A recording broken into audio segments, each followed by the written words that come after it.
గోవిందాయ నమః. ఈ నెల 28న రాఖీ పండుగ, శ్రావణ పౌర్ణమి, జంధ్యాల పూర్ణిమ అని కూడా అంటారన్నమాట. బ్రాహ్మణులు జంధ్యాలవి మార్చుకునే కార్యక్రమాన్ని చేసుకుంటారు. అందరూ చక్కగా రాఖీ చేసుకుంటారు. అలాగే శ్రావణ పౌర్ణమి కూడా, పౌర్ణమి రోజున కూడా వరలక్ష్మి వ్రతం చేసుకోలేని వాళ్ళు పౌర్ణమి రోజు చేసుకోవచ్చు, లేదంటే ఆ తర్వాత ఏ శుక్రవారం అయినా చేసుకోవచ్చు. శ్రావణ మాసంలో ఏ శుక్రవారం అయినా చేసుకోవచ్చు. శుక్రవారాలు కుదరని రోజు శ్రావణ పౌర్ణమి రోజు కూడా వరలక్ష్మి వ్రతం చేసుకోవచ్చు. లక్ష్మీదేవికి పూజ చేసుకోవచ్చు. చేసుకోలేదు అని దిగులు అక్కర్లేదు. ఓకే, సరే. ఇంతకీ గ్రహణం సంగతి ఏమిటి తెలుసుకుందాము. ఆ తర్వాత గ్రహణాన్ని నేరుగా చూడకూడదు, గ్రహణం వలన దోషాలు కలుగుతాయనేసి మన పెద్దలు ఎందుకు చెప్తారు, అందులో సైన్స్ ఏముంది, నేరుగా చూడటం వల్ల ఏం జరిగింది, ఇది నిజంగా జరిగిన ఘటన మీకు ఇప్పుడు వివరించి చెప్తాను. ఖచ్చితంగా అందరూ తెలుసుకునే ప్రయత్నం చేయండి. ఆగస్టు 28, 2026 భారత కాలమానం ప్రకారం ఉదయం 6:53 నుండి మధ్యాహ్నం 12:32 వరకు చంద్రగ్రహణం సంభవిస్తుంది.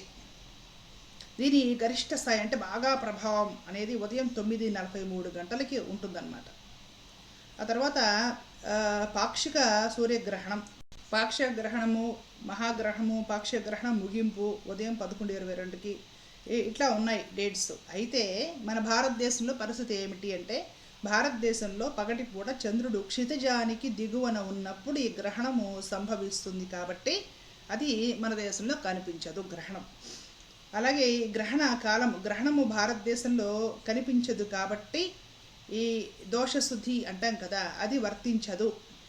కాబట్టి ఆలయాలు మూసివేయడాలు లేదా ఆచారపరమైన ఆంక్షలు కూడా ఏవీ లేవట. అలాగే ప్రపంచవ్యాప్తంగా ఇది అమెరికా, అట్లాంటిక్, యూరప్, ఆఫ్రికా మరియు పశ్చిమ ఆసియా అంతటా కూడా కనిపిస్తుంది. కాబట్టి అక్కడ ఈ గ్రహణం బాగా ఉంది. మన భారతదేశంలో గ్రహణము లేనట్టే, మనకి అసలు కనిపించదు. కాబట్టి మన దేశం మీద గ్రహణ ప్రభావం లేదు. కాబట్టి దేవాలయాలు కూడా మూసివేరు, గ్రహణ నియమాలు పాటించాల్సిన అవసరం లేదు, గ్రహణ శుద్ధి చేసుకోవాల్సిన అవసరం లేదు. ఆ రోజు గ్రహణం ఉన్నా సరే మన దేశం మీద ఆ ప్రభావం లేదు. కాబట్టి మీరు ఆ రోజు లక్ష్మీదేవికి శ్రావణ పౌర్ణమి పూజ చేసుకోవచ్చు. శ్రావణ శుక్రవారం చేసుకోలేని వాళ్ళు శ్రావణ పౌర్ణమి రోజున లక్ష్మీదేవికి పూజ చేసుకోవచ్చు. హ్యాపీగా రాఖీ పండుగ చేసుకోవచ్చు. అలాగే జంధ్యాల పూర్ణిమ లాంటివి చక్కగా చేసుకోవచ్చు. ఇప్పుడు మీకు ఒక చాలా ఇంపార్టెంట్ విషయం ఒకటి చెప్తానమాట. గ్రహణం అసలు చూడకూడదు అనేసి ఎందుకు మన వాళ్ళు చెప్తారో తెలుసా? కొందరు ఇది అనాచారము, ఏదో ఊరికి అలాగే పెద్దలు పెట్టారు అనేసి చెప్తూ ఉంటారు, కానీ కాదండి. చూడండి, మన శాస్త్రాల్లో కూడా సైంటిఫిక్ రీజన్స్ కొన్ని ఉంటాయన్నమాట.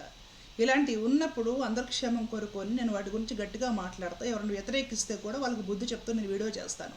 అలాగే ఇంకొన్ని ఉంటాయి మన పురాణాల్లో వాటిలో రాసినవి, అవి ఇప్పటి కాలానికి అవసరం లేనివి, లేదంటే కొన్ని ఆచారాలుగా వచ్చి ఉంటాయి. ఎక్కడా కనపడవు పురాణాల్లో, శాస్త్రాల్లో, కానీ కొన్ని ఆచారాలుగా, ప్రాంతీయ ఆచారాలుగా వచ్చి వాటికి భయపడుతూ ఉంటారనమాట. అలాంటి విషయాలు నేను అంతే తీవ్రంగా ఖండిస్తాను కూడా. తీవ్రంగా ఖండించి వీటికి భయపడవద్దు, ఇవి అసలు వాస్తవం ఇది, తర్వాత ఇవన్నీ వచ్చాయి, ఇలాంటి విషయాలకు భయపడకండి అనేసి కూడా నేను ముఖ్యంగా మహిళలు భయపడకుండా ఉండటం కోసం అవేర్నెస్ వీడియోస్ కూడా చేస్తూ ఉంటాను. కాబట్టి ఈ గ్రహణం విషయం గురించి ఈ మధ్య నేను చూసిన ఒక న్యూస్ అనమాట. గ్రహణం వేళ నిర్లక్ష్యం, ఆసుపత్రి పాలైన 100 మంది. బెర్లిన్లో సూర్యగ్రహణాన్ని నేరుగా కళ్ళతో చూడవద్దు అని డాక్టర్లు హెచ్చరికలు జారీ చేసినా మనం లెక్క చేయము, ఏమవుతుందో అని నేరుగా గ్రహణాన్ని చూస్తుంటాం. తాజాగా ఇలాంటి నిర్లక్ష్యం 100 మందిని ఆసుపత్రి పాలు చేసింది. యూరప్లో ఇటీవల వచ్చిన సూర్యగ్రహణాన్ని నేరుగా చూడటం ద్వారా పెద్ద సంఖ్యలో జనం ఆసుపత్రికి క్యూ కట్టాల్సి వచ్చింది. అయితే వారికి పెద్ద ప్రమాదమేది లేదని డాక్టర్లు చెప్పడంతో అంతా ఊపిరి పీల్చుకున్నారు. అంటే ఆగస్టు 12న యూరప్ ఖండంలో సూర్యగ్రహణం సంభవించింది. దీంతో అక్కడ స్థానిక ప్రభుత్వాలు సూర్యగ్రహణాన్ని నేరుగా చూడవద్దు, సోలార్ ఎక్లిప్స్ గ్లాసెస్ అంటే రక్షణ కళ్ళద్దాలు ఉంటాయి కదా, వాటిని ధరించే గ్రహణాన్ని వీక్షించాలని ఆదేశాలు జారీ చేశాయి. అయితే కొంతమంది ప్రజలు అత్యుత్సాహము, నిర్లక్ష్యంతో నేరుగా సూర్యగ్రహణాన్ని చూశారు. దాంతో వారు తీవ్రమైన కంటి సమస్యలతో ఆసుపత్రి పాలయ్యారు. బాధితులు ప్రధానంగా కళ్ళల్లో మంట, దృష్టిలోపాలు, కంటి చుక్కు మందగించడము, తలనొప్పి మరియు కళ్ళు తిరగడము వంటి సమస్యలతో బాధపడుతూ పెద్ద ఎత్తున ప్రజలు అత్యవసర చికిత్స కోసం వచ్చారని వైద్య సిబ్బంది తెలిపారు. యూరప్ వ్యాప్తంగా 100ల సంఖ్యలో ఇటువంటి కేసులు నమోదైనట్లు పేర్కొన్నారు. జర్మనీ బెర్లిన్ నగరంలోని ప్రముఖ ఆసుపత్రులైన చారిటే వివాంటెస్ వంటి వైద్య కేంద్రాల అత్యవసర విభాగాలకు బాధితులు వరుస కట్టారని అక్కడ వైద్యులు తెలిపారు. అయితే వారిలో చాలామందికి తాత్కాలిక సమస్యలేనని, తీవ్రమైన సమస్యలు ఎవరికీ లేవని వైద్యులు పేర్కొన్నారు. మరోవైపు ముందస్తు ప్రభుత్వ హెచ్చరికల కారణంగా మెజారిటీ ప్రజలు తగిన జాగ్రత్తలు పాటించడంతో బాధితుల సంఖ్య పరిమితంగానే ఉండిపోయింది. అయినప్పటికీ సరైన సోలార్ ఎక్లిప్స్ గ్లాసెస్ ధరించకుండా సూర్యుడిని నేరుగా చుట్టం వలన కంటిలోని రెటీనా తీవ్రంగా దెబ్బతింటుందని, దీనివల్ల తాత్కాలికంగా లేదా శాశ్వతంగా చూపు కోల్పోయే ప్రమాదం ఉంటుందని వైద్య నిపుణులు తీవ్రంగా హెచ్చరిస్తున్నారు. భవిష్యత్తులో ఇలాంటి ఖగోళ అద్భుతాలను వీక్షించే సమయంలో ప్రజలు తప్పనిసరిగా సర్టిఫైడ్ సోలార్ సేఫ్టీ గ్లాసెస్ లేదా ప్రత్యేక టెలిస్కోపిక్ ఫిల్టర్లను మాత్రమే ఉపయోగించాలని నిపుణులు సూచిస్తున్నారు. ఇది విషయం. మన పెద్దలు పూర్వీకులు ఋషులు అప్పట్లోనే గ్రహణాలు వస్తే చూడకూడదు అనేసి ఎందుకు చెప్పారో తెలుసా? ప్రత్యేకించి సూర్యగ్రహణం ఉన్నప్పుడు ఆ సూర్యుడు ఇంకొక గ్రహణము అది కలిసి అడ్డుపడినప్పుడు ఆ రిలీజ్ అయ్యే కిరణాలు ఏవైతే ఉంటాయో అవి దోషభూయిష్టమైన కిరణాలు. నేరుగా కళ్ళల్లో చుట్టం వలన కంటి రెటీనా దెబ్బతింటుంది. కళ్ళ నుండి నీరు కారడం, కళ్ళు ఎర్రబారడము, చూపు మందగించడము, సైట్ పెరగడము లాంటివి జరుగుతాయి. ఆదిత్య హృదయం లాంటి స్తోత్రాలు చదువుతారు. ఎక్కడంటే ఇంట్లో కూర్చొని చదవకూడదు. బయట ఉదయించే సూర్యుడు ఉదయిస్తూ ఉన్నప్పుడు సూర్యుడి వెలుగులో మనము సూర్యుడిని చూస్తూ ఆదిత్య హృదయం లాంటివి సూర్య నమస్కారాలు చేస్తూ మనం చదవాలన్నమాట. అలా కొద్ది రోజులు చేయడం వల్ల ఏమవుతుంటే ఆరోగ్యం మెరుగుపడుతుంది. ఉదయించే సూర్యకిరణాలను, లేత సూర్యకిరణాలను అలా చూడటం వలన ఐసైట్ కూడా మెరుగుపడుతుంది. ఆరోగ్యం మెరుగుపడుతుంది ఆదిత్య హృదయం వలన. అంటే అది ఇంట్లో కూర్చొని తలుపులు వేసుకుని చదువుకుంటే కదా మెరుగుపడేది. సూర్యుడిని చూస్తూ సూర్య నమస్కారాలు చేస్తూ చదవాల్సింది. అది ఖచ్చితంగా ఐసైట్ మెరుగుపడుతుంది, ఆరోగ్యం బాగుంటుంది. అదే సూర్యుడు దోషంతో ఉన్నప్పుడు, అంటే ఇంకొక గ్రహణము సూర్యుడిని కమ్మేసినప్పుడు, అప్పుడు ఆటోమేటిక్గా ఈ సూర్యుడి కిరణాలు ఏవైతే ఉంటాయో దాంతో కలిసిపోయినప్పుడు సూర్యకిరణాలు దోషభూయిష్టం అవుతాయన్నమాట. వాటిని చూసినప్పుడు ఏ సూర్యుడిని నువ్వు ప్రభాత వేళలో కిరణాలను చూసినప్పుడు ఐసైట్ మెరుగుపడుతుందో, ఇలా దోషభూయిష్టంగా ఉన్న సూర్యకిరణాలు నీ కంట్లో పడినప్పుడు మరి ఐసైట్ పోతుంది. అర్థమవుతుంది కదా. కాబట్టి గ్రహణం పట్టినప్పుడు సూర్యచంద్రాదులని చూడకూడదు. నేరుగా గ్రహణం పట్టినప్పుడు ఇంట్లో ఉండాలి అనేసి చెప్పారు. చూస్తే అప్పులు పాలవుతారు, అదృష్టం పోతుంది, లేకపోతే రాసులు గల్లపోయి జ్యోతిష్యం పోయి, వాస్తు పోయి, ఇంకేదో జరుగుతుంది. ఇవన్నీ పిచ్చి మాట అనమాట. ఈ ఆరోగ్యపరంగా చెప్పారు. రెండవది వచ్చేసి గ్రహణ ముర్రి అనే వ్యాధి కొంత జన్యు లోపాల వలన పిల్లలకు వస్తాయన్నమాట. ఆ గ్రహణ ముర్రికి గ్రహణం పట్టినప్పుడు గర్భవతులు గ్రహణాలు చుట్టడం వల్ల పిల్లలకు గ్రహణ ముర్రి వచ్చింది అనేది చాలా తప్పండి. గ్రహణ ముర్రి అనేది జన్యు లోపాల వల్ల వస్తుంది, గ్రహణాన్ని చూడటం వల్ల కాదు. గ్రహణాన్ని చూడటం వలన నీకు ఐస్కి ప్రాబ్లం వస్తుంది, కంటి చూపు కోల్పోయే ప్రమాదం ఉంటుంది, కళ్ళు డ్యామేజ్ అవుతాయి.